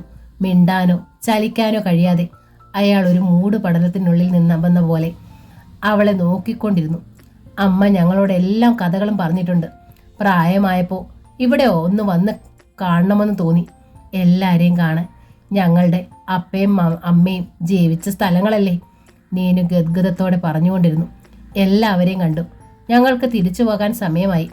അതുകൊണ്ടാ ഞാനിതെല്ലാം വെളിപ്പെടുത്തിയത്. അവളെ ആലിംഗനം ചെയ്യാനെന്നവണ്ണം മൂപ്പൻ്റെ കൈകൾ വിറച്ച് വിറച്ച് നീണ്ടു. അയാളുടെ മുഖത്ത് സ്നേഹവും വാത്സല്യവും സങ്കടവും കത്തിക്കാളി. നീനുവിൻ്റെ കയ്യിൽ അയാൾ തൊട്ടു. കൈത്തണ്ടയിൽ മുറുകെ ഒന്ന് പിടിച്ചു. നന്നേ ഇണങ്ങിയ വന്യജീവിയുടെ സ്നേഹത്തോടും അതിലേറെ സങ്കോചത്തോടും കൂടി അയാൾ അവളെ നോക്കി. എന്നെ തിരിച്ചു കിട്ടിയാൽ മതിയോ? എന്നെ കണ്ടാൽ മതിയോ? മായമ്മയല്ലേ ഞാൻ? നീനു വിഷാദത്തോടെ ചോദിച്ചു. മൂപ്പൻ അവളുടെ കയ്യിൽ നിന്ന് പിടിവെട്ടു. പിന്നെ വേഗം കുടിലിന് വെളിയിലേക്ക് ഇറങ്ങിപ്പോയി. മൂപ്പൻ ആരെയൊക്കെയോ ഉറക്കെ വിളിക്കുന്ന ശബ്ദം കേട്ട് നീനു ഇറങ്ങിച്ചെന്നു.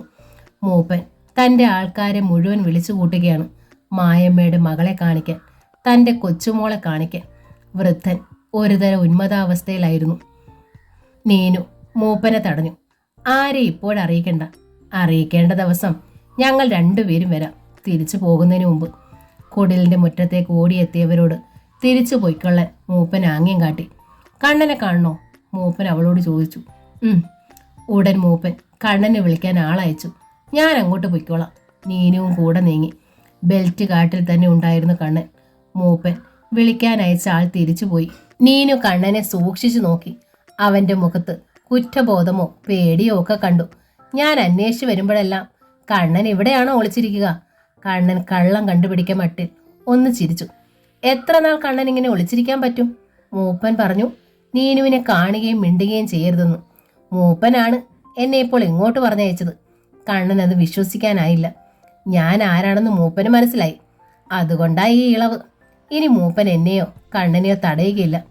നീനു ആരാണെന്നാ മൂപ്പന് മനസ്സിലായത്? അത് കണ്ണൻ തന്നെ മൂപ്പനോട് ചോദിച്ചാൽ മതി. ഇങ്ങുവാ. അവൾ കൈ നീട്ടി. കണ്ണൻ ചെടികൾ വകഞ്ഞു മാറ്റി മുന്നോട്ട് വന്നു. അവളുടെ വിരലുകളിൽ അവൻ മുറുകെ പിടിച്ചു. ബെഞ്ചമിൻ വനത്തിനരികിൽ നിന്ന് ജീപ്പ് ഓടിച്ച് റോസ് ഗാർഡനിലേക്ക് പോവുകയായിരുന്നു. അപ്പോഴാണ് കണ്ണനും നീനുവും പുൽമേട്ടിലൂടെ നീങ്ങുന്നത് കണ്ടത്. വനത്തിൽ വെച്ച് കണ്ണനെ കണ്ട ശേഷം നീനു വീട്ടിലേക്ക് തിരിച്ചു പോവുകയായിരുന്നു. കണ്ണൻ കുറച്ചു ദൂരം കൂടെ ചെല്ലാമെന്ന് ഏറ്റു. ബെഞ്ചമിൻ ജീപ്പ് നിർത്തിയിട്ട് നോക്കി. തോളോട് തോൾ ചേർന്നാണ് നടപ്പ്. ഇടയ്ക്കൊരു തവണ കൈ കോർത്ത് പിടിച്ചതും കണ്ടു. 2 പേരെക്കുറിച്ചും ഒരു തെറിവാക്ക് വിളിച്ചു പറഞ്ഞിട്ട് ബെഞ്ചമിൻ പുൽമേട്ടിലേക്ക് ജീപ്പ് ഓടിച്ചു പോയി. ജീപ്പ് പാഞ്ഞു വരുന്നത് കണ്ട് കണ്ണനും നീനുവും അമ്പരന്ന് ഒതുങ്ങി നിന്നു. ജീപ്പ് അവരുടെ മുമ്പിൽ ബ്രേക്ക് ഇട്ടു.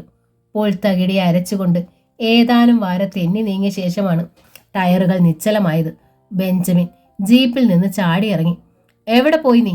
നീനുവിനോടാണ്. കാട്ടിൽ. നീനു അനിഷ്ടം ഭാവിച്ചു പറഞ്ഞു. ഇവന്റെ കൂടെ?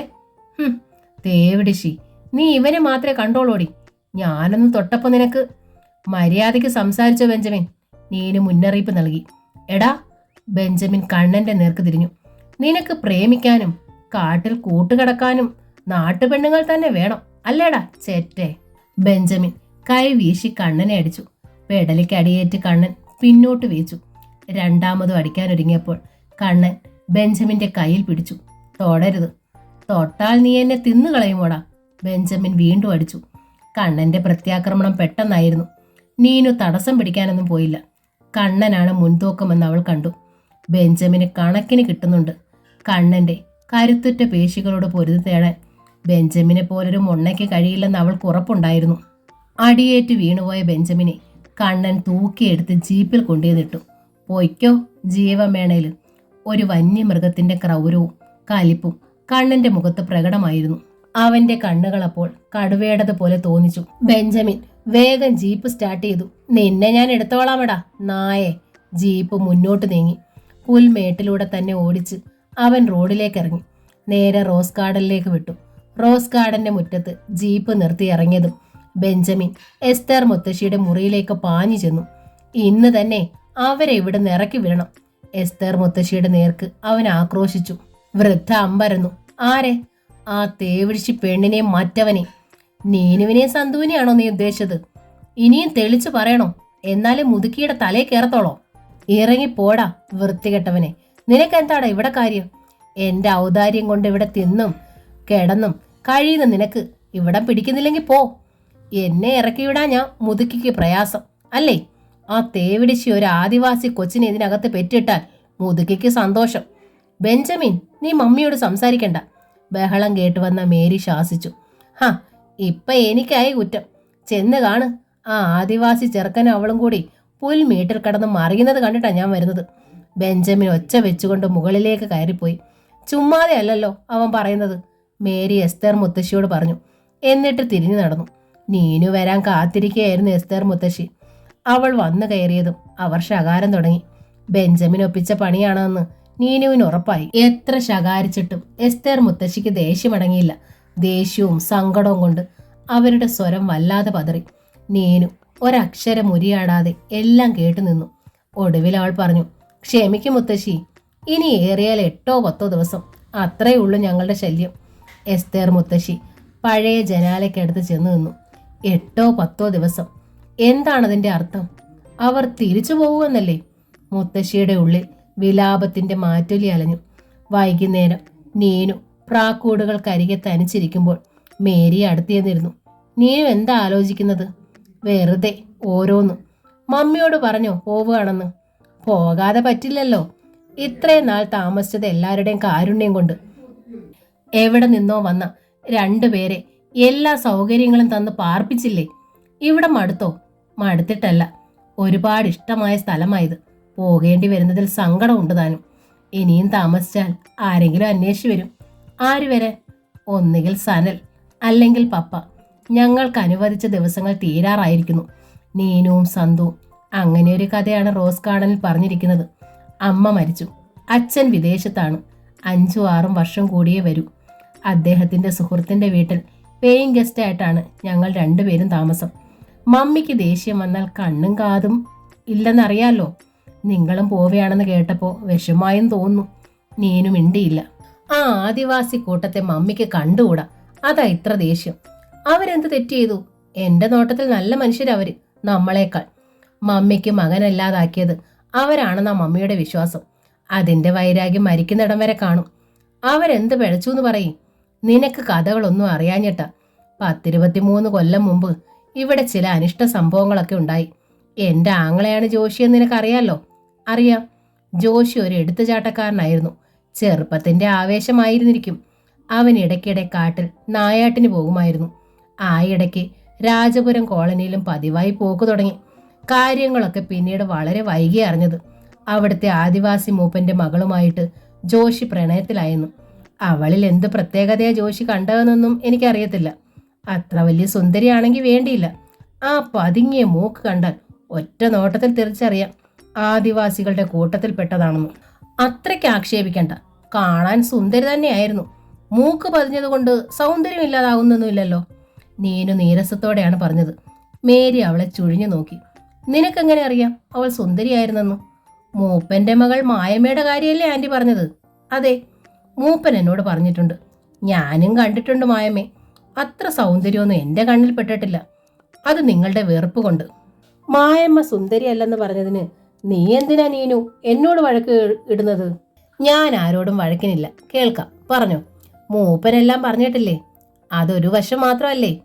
ഞങ്ങളുടെ ഭാഗത്തായിരിക്കും കുറ്റം മുഴുവൻ. ആന്റി പറയുന്നോട് കേട്ടിട്ടല്ലേ അത് നിശ്ചയിക്കാൻ ഒക്കൂ. നീ പഠിച്ചവളല്ലേ, വിവരമുള്ളവളല്ലേ, നീ തന്നെ പറയും. സ്കൂളിൻ്റെ പടിവാതിൽ പോലും കണ്ടിട്ടില്ലാത്ത, എഴുതാനും വായിക്കാനും അറിയാത്ത, മലയാളം ശരിക്ക് പറയാൻ പോലും അറിയാത്ത, സംസ്കാരം എന്തെന്നറിയാത്ത ഒരു കാട്ടുപെണ്ണിനെയാണോ ജോഷി സ്നേഹിക്കേണ്ടിയിരുന്നത്? അവനെപ്പോലൊരു മടയൻ വേറെയുണ്ടോ? ആൻറ്റി ഈ പറഞ്ഞതൊന്നും സ്നേഹത്തിന് ബാധകമല്ല. അവൻ അവളെ കണ്ട് ഭ്രമിച്ചെന്നിരിക്കട്ടെ, അതൊരാവേശം. കുറെ കഴിയുമ്പോൾ ഏതാവേശം തണുക്കും. അന്ന് അവന് വിട്ട് കളയാമായിരുന്നില്ലേ? ആൻറ്റി പറയുന്നതൊന്നും ന്യായമല്ല. അവനെ നീ കേൾക്ക്, എന്നിട്ട് മതി വിധി പ്രഖ്യാപനം. ഏതായാലും അവർ പ്രേമിച്ചു. കാട്ടിലെങ്ങാണ്ട് വെച്ച് കണ്ടുമുട്ടിയതിൽ നിന്ന് തുടങ്ങിയ പ്രേമമാണ്. മൂപ്പൻ അറിഞ്ഞപ്പോൾ എതിർത്തു. ജോഷിയോട് കോളനിയിൽ ചെല്ലരുതെന്ന് പറഞ്ഞതായാണ് അറിവ്. മമ്മിക്ക് ഇത് സഹിക്കാൻ കഴിയുമായിരുന്നില്ല. ഒരേ ഒരു മകൻ, വിദ്യാസമ്പന്നൻ, കോടീശ്വരൻ, അവനൊരു കാട്ടുപെണ്ണിന്റെ പുറകെ നടക്കുക. ജോഷിയെ വിളിച്ചു ചോദിച്ചപ്പോൾ സംഗതി സത്യമാണെന്ന് തെളിഞ്ഞു. കുടുംബത്തിന് അപമാനം ഉണ്ടാക്കുന്നതിൽ ഭേദം പോയി മരിക്കുകയാണെന്ന് മമ്മി പറഞ്ഞു. ഇതിൽ നിന്ന് പിന്മാറാൻ ഉദ്ദേശമില്ലെങ്കിൽ വീട് വിട്ട് ഇറങ്ങിക്കൊള്ളണമെന്നും ജോഷി ഇറങ്ങിപ്പോയി. മമ്മി അനുഭവിച്ച വേദന ആരോട് പറഞ്ഞാൽ മനസ്സിലാകും? അവൻ ആദിവാസി പെണ്ണിന്റെ കൂടെ കാട്ടിൽ ചുറ്റിക്കറങ്ങുകയായിരുന്നു. അന്ന് ജോഷിക്ക് ചില കൂട്ടുകാരൊക്കെയുണ്ട്. അതിലൊരാളായിരുന്നു ഇപ്പോഴത്തെ SI സാംബശിവൻ. അന്ന് സാമ്പൻ പോലീസിൽ ചേർന്നിട്ടില്ല. 2 ദിവസം കഴിഞ്ഞ് ജോഷി വീട്ടിൽ തിരിച്ചു വന്നു. അപ്പോൾ മമ്മി ചോദിച്ചു എന്ത് തീരുമാനിച്ചെന്നു.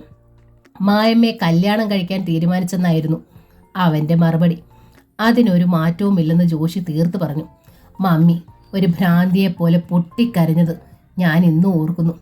ജോഷി പക്ഷേ മനസ്സ് മാറ്റിയില്ല. അവസാനം മമ്മി പറഞ്ഞു പൊയ്ക്കൊള്ളാൻ, സ്വത്തിലും സ്വന്തം അമ്മയിലുമുള്ള എല്ലാ അവകാശങ്ങളും വിട്ടൊഴിഞ്ഞുകൊള്ളാൻ. അവൻ ആ കാട്ടുപെണ്ണിന് വേണ്ടിയിട്ട് അതുതന്നെ ചെയ്തു. പെറ്റമ്മയെ വേണ്ടെന്ന് വെച്ചു, സ്വത്തുക്കൾ വേണ്ടെന്ന് വെച്ചു. പപ്പ മരിച്ച ശേഷം മമ്മിയുടെ മുഴുവൻ സ്നേഹവും ജോഷിയുടെ നേർക്കാണ് ഒഴുകിക്കൊണ്ടിരുന്നതെന്ന് ഓർക്കണം. കൂസലില്ലാതെ അവൻ പോയി. ഒരുപക്ഷേ അവനും ഭയങ്കര മനോവിഷമം അനുഭവിച്ചിരിക്കും. ഇല്ലെന്ന് ഞാൻ പറയുന്നില്ല. പക്ഷെ അവൻ മമ്മിയോടത് ചെയ്യരുതായിരുന്നു. മേരി കഴിഞ്ഞതെല്ലാം ഒരിക്കൽ കൂടി മനക്കണ്ണിൽ കണ്ടിട്ടെന്ന പോലെ അകലേക്ക് നോട്ടമയച്ച് ഏതാനും നിമിഷം മൗനമായിരുന്നു. ഒരു ദീർഘനിശ്വാസത്തിന് ശേഷം അവർ തുടർന്നു. ജോഷിയോടൊപ്പം രാത്രി കഴിച്ചു കൂട്ടിയതിൻ്റെ പേരിൽ പിഴച്ചവളായി മുദ്രകുത്തി മായമ്മയെ കൊല്ലാനാണ് മൂപ്പനും മറ്റും തീരുമാനിച്ചിരിക്കുന്നതെന്ന് പിന്നീട് അറിഞ്ഞു. ഏതായാലും അവളെ കൊല്ലാനിരുന്ന രാത്രിയിൽ ജോഷിയും കൂട്ടുകാരും എങ്ങനെയോ അവളെ കടത്തിക്കൊണ്ടുപോയി. മൂപ്പനും ജോഷിയും ഒത്തുകളിക്കുകയാണെന്നായിരുന്നു മമ്മിയുടെ ധാരണ. മകൻ നഷ്ടപ്പെട്ടതിൻ്റെ ദുഃഖവും നിരാശയും പ്രതികാരമായിട്ട് തിരിഞ്ഞു. അങ്ങനെയാണ് നാട്ടുകാരും പണിക്കാരും കൂടി രാജപുരം കോളനി ചുട്ട് ചാമ്പലാക്കിയത്. പിന്നീട് കേസൊക്കെ ഉണ്ടെങ്കിലും ഒതുക്കി തീർത്തു. ഏതായാലും അതിനുശേഷം ജോഷിയെ ഞാനോ മമ്മിയോ കണ്ടിട്ടില്ല. 23 വർഷം കഴിഞ്ഞു. കാണാൻ പറ്റാഞ്ഞിട്ടല്ലല്ലോ, മുഖത്തേക്ക് മനഃപൂർവ്വം വാതിൽ കൊട്ടിയടച്ചതല്ലേ. മമ്മിക്ക് ജോഷിയോട് ക്ഷമിക്കാൻ കഴിയുമായിരുന്നില്ല നീനു. അത്ര ഭയങ്കരമായ ഷോക്കിലായിരുന്നു അവൻ മമ്മിയുടെ മനസ്സിൽ ഏൽപ്പിച്ചത്. ഒരു കാട്ടുപെണ്ണിന് വേണ്ടിയിട്ട് മമ്മി എന്നേക്കുമായി തള്ളിക്കളയുക. പിന്നീട് 3 തവണ ജോഷി മമ്മിയെ കാണാൻ വന്നുവെന്നറിഞ്ഞു. 18 വർഷം മുമ്പാണ് അവസാനമായിട്ട് ജോഷി വന്നത്. അന്നും മമ്മി വാതിലടച്ചു. എന്തൊരു ക്രൂരത! വർഷങ്ങൾക്ക് ശേഷം ചെയ്ത തെറ്റിൽ പശ്ചാത്തപിച്ച് മാപ്പ് പറയാൻ വരുന്ന മകനോട് ലോകത്തിലെ ഏതെങ്കിലും അമ്മ ഇങ്ങനെ ചെയ്യുമോ? പെറ്റമ്മ തന്നെയാണോ അവര്? നീനു രോക്ഷത്തോടെ ചോദിച്ചു. പെറ്റമ്മയോട് ആ മകൻ ചെയ്തത് എന്താണ്? എന്തു തന്നെ ചെയ്താലും സ്വന്തം മകനല്ലേ. നീ എൻ്റെ മകനല്ല എന്നൊരു വാക്ക് പറഞ്ഞാൽ മുറിഞ്ഞു പോകുന്നതാണോ പൊക്കിൾക്കൊടി ബന്ധം? ഒരമ്മയ്ക്ക് താൻ പ്രസവിച്ച മകൻ മകനല്ലാതാകുമോ എന്നെങ്കിലും? നീനു പൊട്ടിത്തെറിച്ചു. നീനു, നിനക്കിതെന്തു പറ്റി? മേരി അവളുടെ കയ്യിൽ പിടിച്ചു. നീനു കൈ കുതറിച്ചുകൊണ്ട് എഴുന്നേറ്റു. ആ സ്ത്രീ സ്വന്തം മകനോട് കാണിച്ചത് ക്രൂരതയാണെന്ന് ഞാൻ എവിടെയും വിളിച്ചു പറയും. അവൾ പ്രാക്കൂട്ടിനടിയിൽ നിന്നും നടന്നു നീങ്ങി. നീനു! അവൾ പെട്ടെന്ന് തിരിഞ്ഞു നിന്നു. 10 കൊല്ലമായില്ലേ അദ്ദേഹം മരിച്ചിട്ട്? അദ്ദേഹത്തിന്റെ ഭാര്യ ജീവിച്ചിരിപ്പുണ്ടോ എന്ന് നിങ്ങൾ അന്വേഷിച്ചോ? അദ്ദേഹത്തിന് മക്കളുണ്ടോ എന്ന് നിങ്ങൾ അന്വേഷിച്ചോ? എന്നിട്ട് സ്നേഹമായിരുന്നത്രേ. അവൾ ഏതാനും ചുവടുകൂടി നടന്നിട്ട് തിരിഞ്ഞു നിന്നു. ആ മനുഷ്യരോട് നിങ്ങൾ എല്ലാവരും ക്രൂരതയെ കാണിച്ച്, മരണം വരെ ഞാൻ പറയും, കൊടും ക്രൂരതയെ കാണിച്ച്. ക്രൂരന്മാരാ ഇവിടെ ഉള്ളവരെല്ലാം. നീനു പൊട്ടിക്കരഞ്ഞുകൊണ്ട് വെളിച്ചം മങ്ങി ഇടനാഴിയിലൂടെ ഓടിപ്പോയി. മേരി തിരിഞ്ഞു നോക്കുമ്പോൾ ജനാലയ്ക്ക് പിന്നിൽ എസ്തേർ മുത്തശ്ശിയുടെ മുഖം കണ്ടു. വിളറി വെളുത്ത മുഖം. സുഖവാസ മന്ദിരം എന്ന നോവലിന്റെ ഈ ഭാഗം ഇവിടെ പൂർണ്ണമാവുകയാണ്. ഈ നോവൽ നിങ്ങൾക്ക് ഇഷ്ടമായെങ്കിൽ ലൈക്ക് ചെയ്ത് ഷെയർ ചെയ്ത് സബ്സ്ക്രൈബ് ചെയ്യണേ. താങ്ക്